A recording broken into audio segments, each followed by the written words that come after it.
How do you address mental health? How do you address overwhelm? How do you address anxiety? How do you address depression? How do you address autism? Because that would not be falling under the umbrella of the good shit.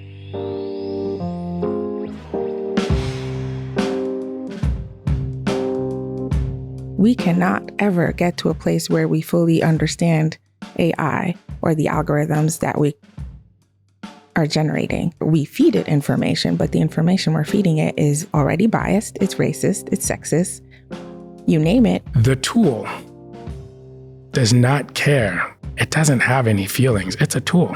Reported hate crimes, I'm going to start crying, rose by more than 11% according to the data collected by the FBI. What is our fear of difference?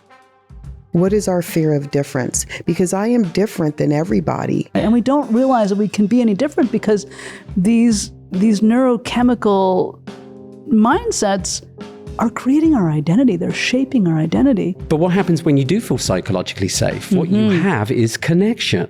Right. So in other words, safety is intrinsic to connection, and connection is one of the most important needs for human survival. Only you can determine what makes you feel like you belong.